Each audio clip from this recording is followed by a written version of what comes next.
is why Sisterhood of the Traveling Pants is pure pornography. Oh, God, I wish I finished college. Hello, everyone. My name is Ryan Cam. Welcome back to my road to Deadpool and Wolverine. With Deadpool and Wolverine coming to theaters this weekend, I'm speed running through the rest of the 20th Century Fox X-Men films.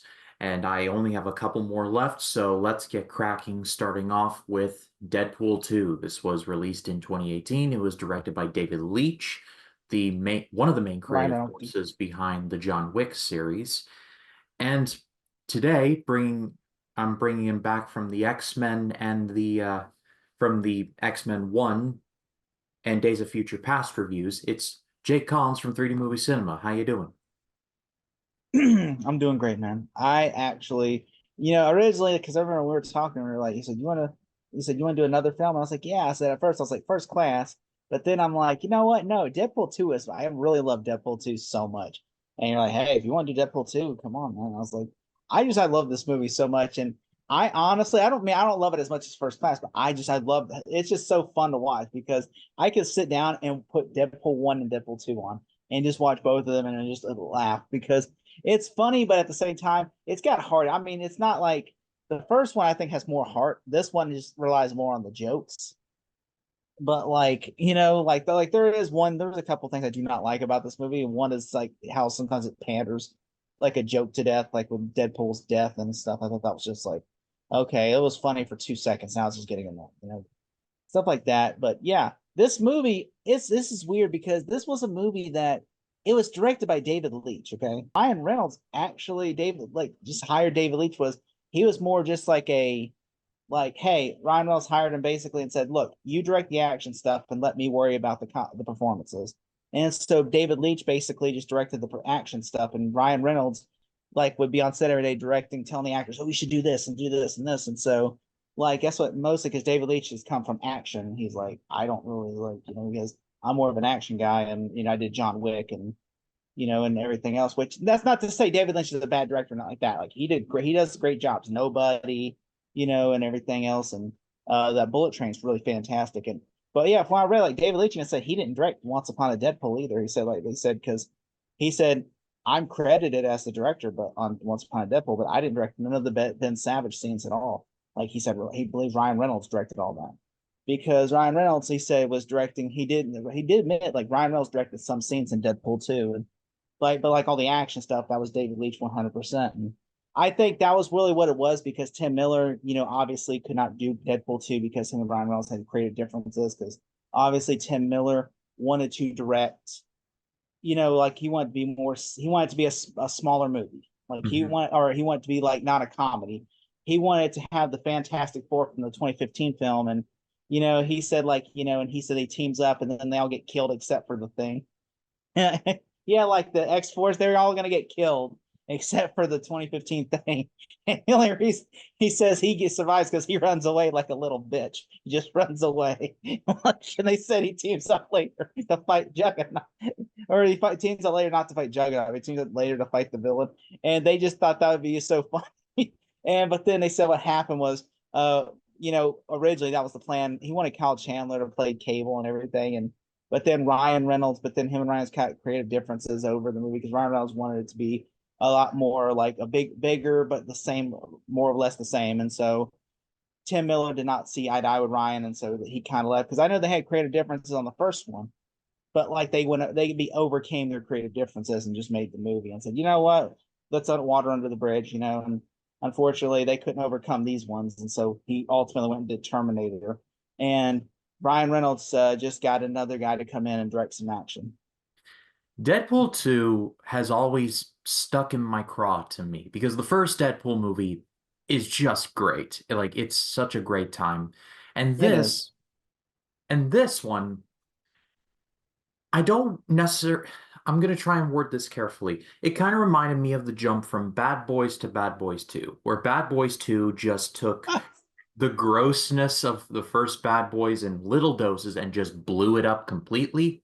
I feel like with Deadpool 2, they took like hey, the fourth wall breaks, and they just made that the entire movie, which worked in small doses, but I feel like this Deadpool 2 had one joke and they just beat it into the ground. This is far from a bad movie. I still enjoyed it, but you know me, folks, I don't like meta movies, and this just has a lot of meta-ness. And after a while, I'm just like, have a point, please, beyond just saying like, hey, we're in a movie, guys. Well, first off, screw you. I love Bad Boys too. No, And I'm not so saying Bad Boys 2 is a bad movie. I'm saying that the jump from the first Bad Boys to the second is jarring. That was my well, I attempt at. mean, that's because Michael Bay had more Bayham in that one, and he had more full creative control in that one No, I compared know. to Bad Boys I know.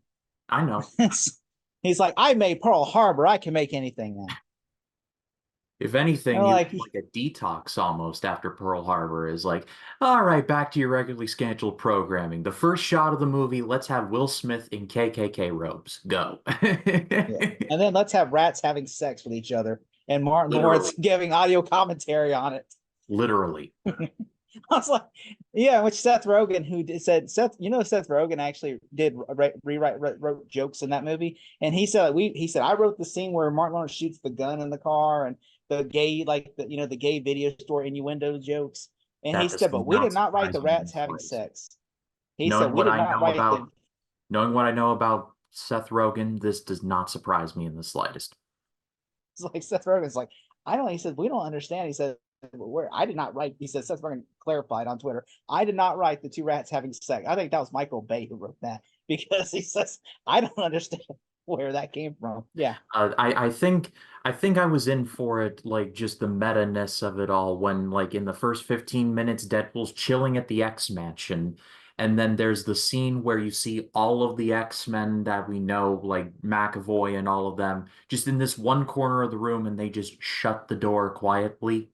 And I'm like, oh, this is what we're in for, huh? And then the whole stuff with the X-Force, which I'll talk about that in a second, but the movie just beat the meta-ness to death. It was funny in bursts, but then it just kept going and going and going, and that's just what crushed it for me.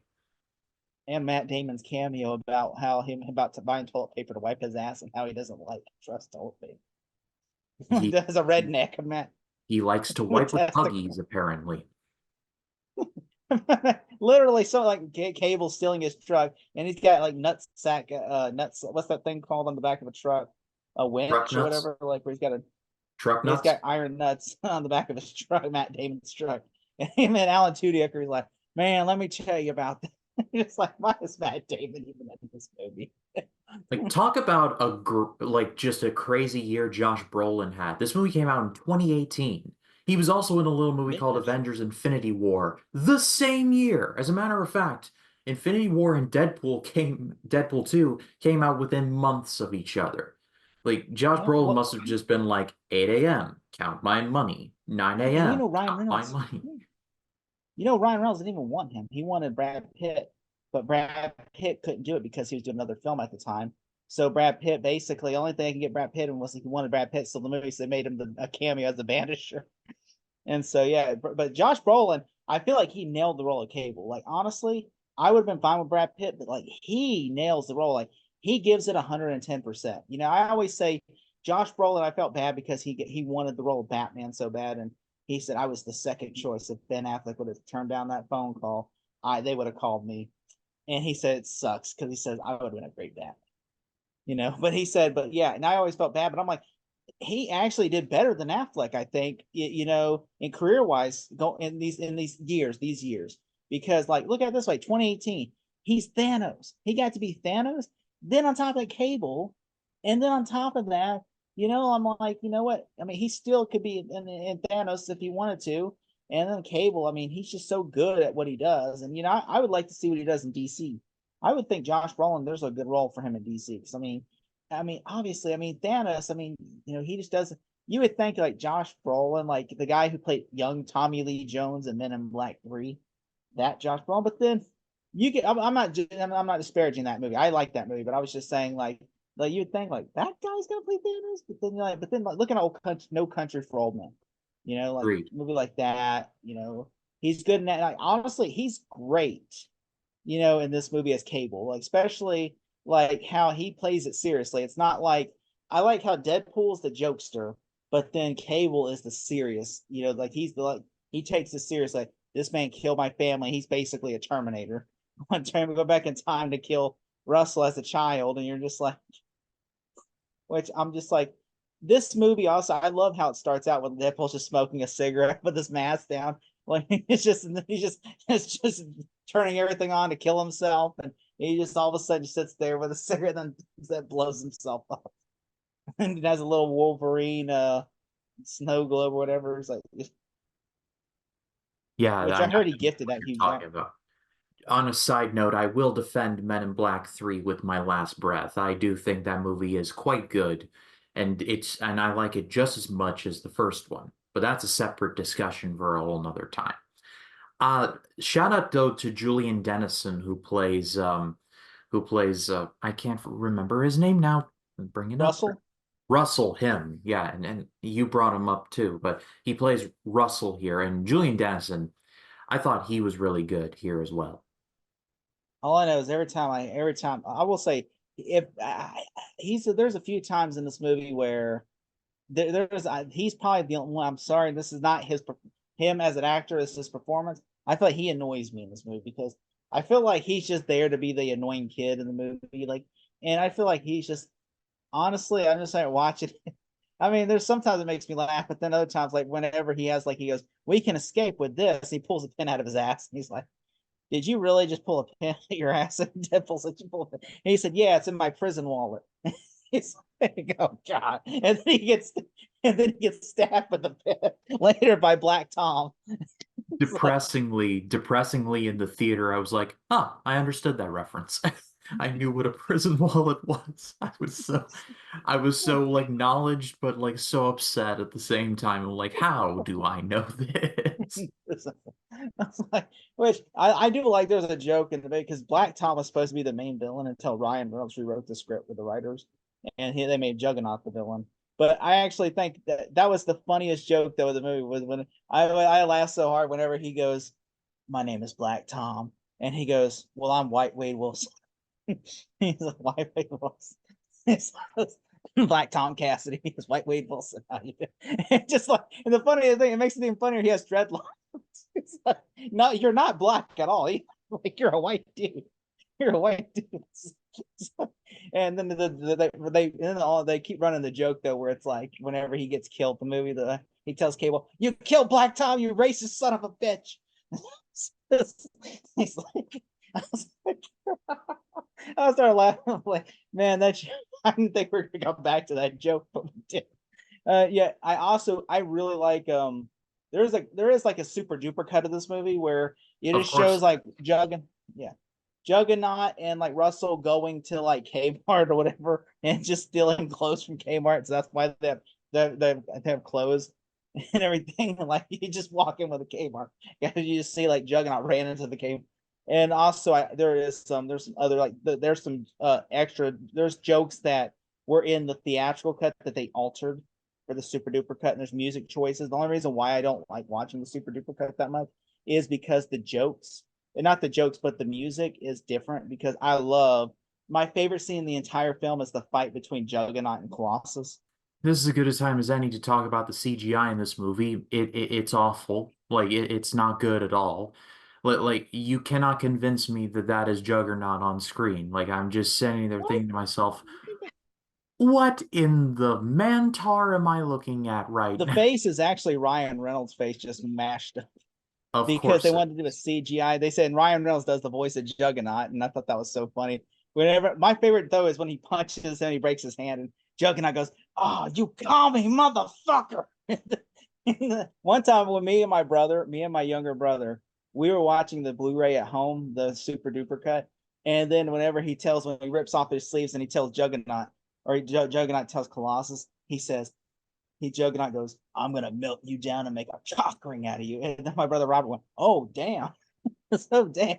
it's a bit intense, but it still doesn't change the fact that there's good CGI sprinkled throughout. Like I love like the world that Cable comes from, like the look of it. I thought that was pretty good.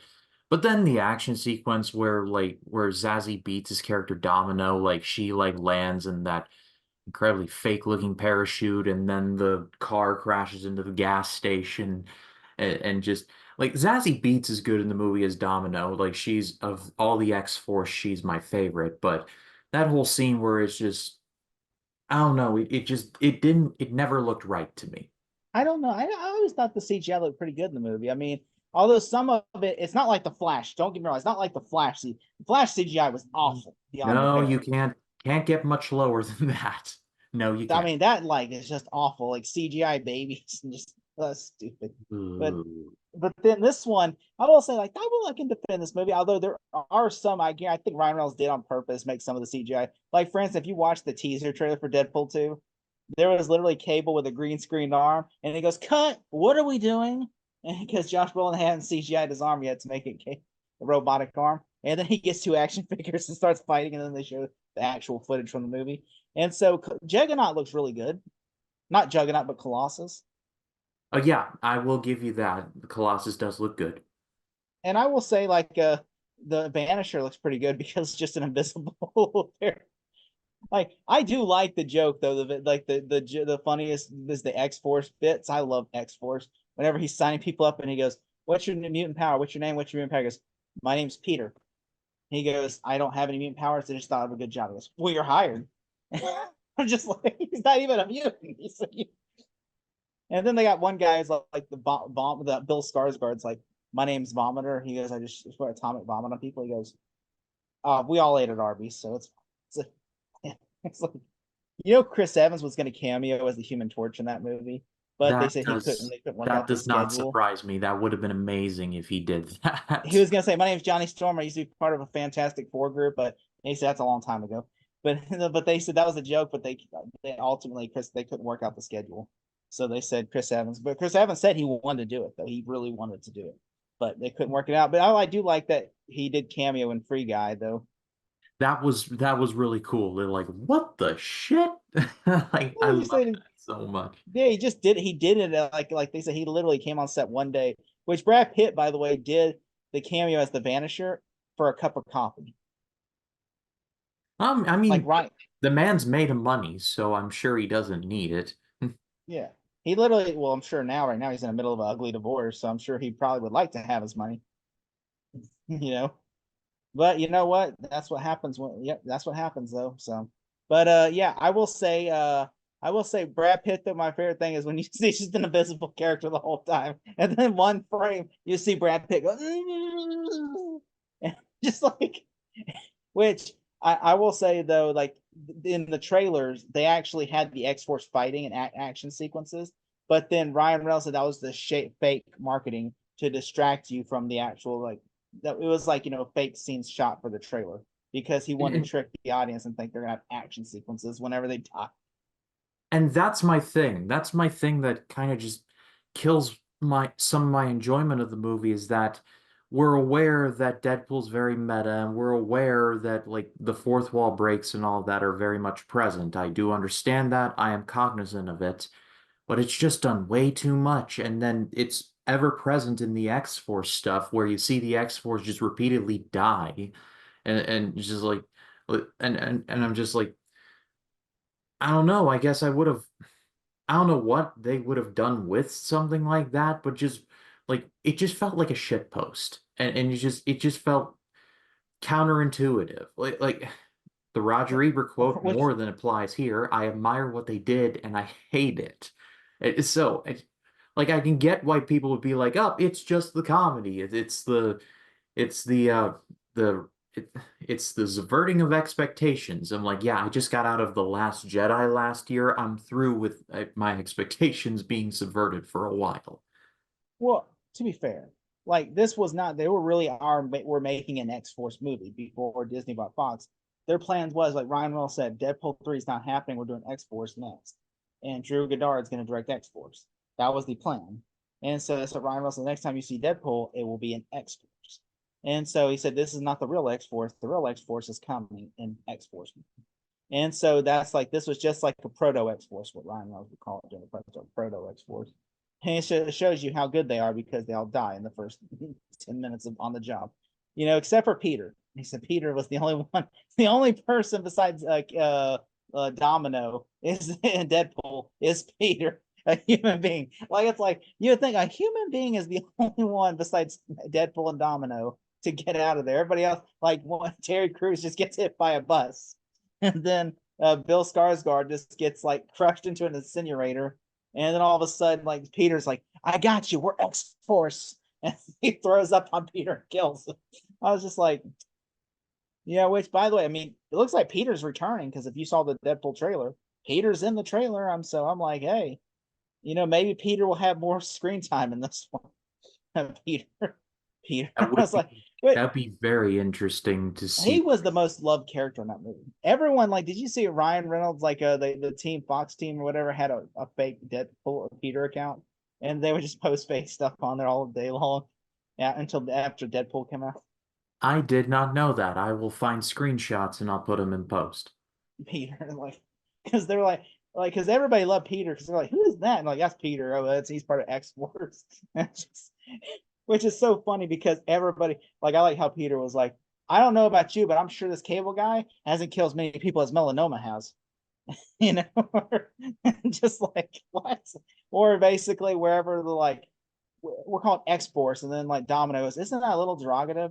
And then Deadpool goes, I don't believe I asked for your opinion, Peter. I didn't say because Domino. I thought that was a clever joke because Domino's lucky, so Deadpool in her luck is not going to yell at her because her mutant power is luck. So he just looks at Peter and lashes out on Peter, which by the way, I think honestly, I actually thought, I'm not gonna lie, I thought Cable was gonna be part of X Force in the movie. Like I thought Cable, they were the movies were just faking this out, and Cable wasn't gonna be the villain. It was just gonna be like, oh, I'm sure the real villain will show up, and Cable will probably, like Cable's just a misdirect. No, Cable's like, well, he's not really the villain, but he's just like he's on a mission, and Deadpool's trying to stop him from killing this little boy. And which I will say, there is a cool thing in this movie that it's been present in X-Men Apocalypse, Logan, and New Mutants, and that is the Essex Corporation. Yeah, I was Mr. Sinister. I did bring it up in my Apocalypse review, which the Essex Corporation didn't really go anywhere, but it was there, but it really wasn't there if you think about it. I legit think if Disney went about Fox, that's what they were going. They were trying to build Mr. Sinister to be their Thanos. Because they've been putting him in a lot of X-Men movies. They were like Essex Corporation, and which I'm like, the one thing is that it didn't make sense that they were putting him in Deadpool, Logan. I understand putting him in Logan, but I'm like, why would you put him in like these movies aren't even the same timeline? But I think because I looked at Mr. Sinister probably is like a multiversal villain where he can appear in multiverses and everything. So they're probably building him up to where I'm sure they were going to do like a X-Men, X Force type movie where Mr. Sinister is probably the big villain, like a Fox verse, Fantastic Four and X-Men come together to stop Mr. Sinister or something. I don't know. They probably were. I guarantee you, if Disney had not bought Fox in 2018, I guarantee you they would have done like an Avengers type of movie with their characters. And that would have been probably like he would have been Thanos, Mr. Sinister. I would love to live in a timeline where Disney had not bought Fox and like see what they would have done with that because DC is like pretty much restructuring at this point. They're not pushing out any new superhero stuff until 2025 with James Gunn's Superman. And Marvel is like pushing out something Deadpool and Wolverine this weekend, but they're pretty much radio silent outside of that.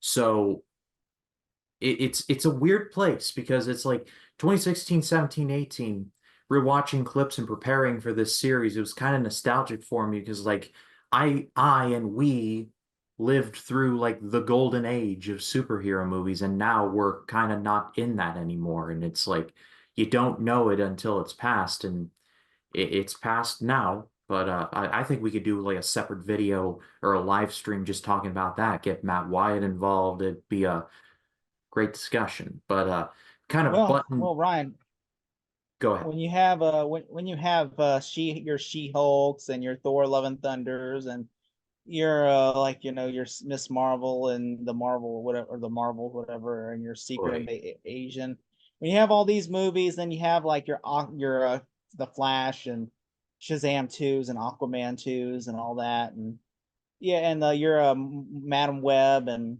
of course Morbius. People tend to say, I'm done with comic movies, especially last year when people would rather go watch a horror film than watch a superhero film because look, they had some bangers last year. People would literally say, I'm going to go watch Scream 6 over Shazam 2. I mean, Like, well, Scream is more in the popular culture than Shazam, I would argue, so that had a factor to play, but I do see where you're coming from and I do agree. But but putting yeah, the because remember in 2011 how whenever Scream 4 came out, nobody went and saw it, but then everybody went and saw Thor and X-Men First Class and everything. They didn't go see Green Lantern.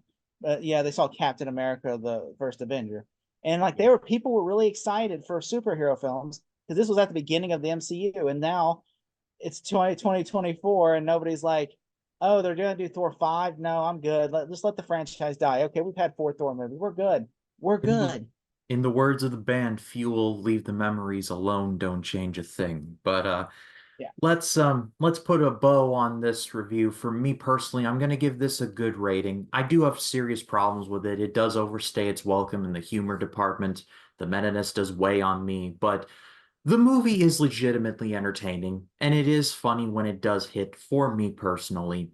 There's some good action sequences. The CGI is a bit rough, but I can overlook something like that. Overall, grand scheme, this movie is pretty good. It's a step down from the first Deadpool, but it's watchable in my opinion. I think it's equal for me. Like it's like yeah, I like the first one much the second one. I'm scared that I'm not gonna like the third one because I don't know what tone they're gonna do with the third one. I don't know if it's gonna be like just like the funny bring the funnies like the first two, or if it's gonna be just like trying to be more of a Marvel film and the jokes are just gonna naturally there. I hope Deadpool's funny, but I hope Wolverine's serious. Like I hope it has an equal balance. I want to be able to like in 10 years watch this movie and laugh and not be like, oh, yeah, remember when they did this? Yeah, such a letdown, And I'm hoping that, because I really like this movie. I really like the first two. I can't sit there. This movie came out in 2018. I'm still laughing at jokes in this movie. Absolutely. But it will be very interesting to see how that plays out because the time this video airs, it'll be out in wide release, so the public awaits. But I pass off to all of you. What did you think of Deadpool 2? Let us know in the comments. Love to read what you have to say. And Jacob, your channel's linked in the description. You're 1/3 of the Small Talk podcast on this channel every Tuesday. What else you got coming up? Um, I literally have nothing coming up. No. I will. I got a review for Twisters coming up, and I have a review, and I think we're supposed to do a spoiler discussion for Deadpool and Wolverine on your channel Sunday. Yeah, From what I Sunday, understand. Sunday here on this channel. Yeah, and yeah, small talk. We're doing small talk. So small talk will drop every Tuesday, and we're gonna try talking silence. We might not have one out this week, but we'll have one out the following. But yeah, that's about it. Right, and as far as this channel goes, I have one more movie left to cover before Deadpool and Wolverine, and The unfortunately, best movie ever. It's Dark Phoenix. We'll rip the Band-Aid off on that one, and then this coming Sunday night, live on this channel, myself, Jacob Collins, and Matt Wyatt will be talking in depth about Deadpool and Wolverine, so stay tuned for that. But for Jacob Collins, my name is Ryan Cam. We will see you all in the next one. Y'all take care.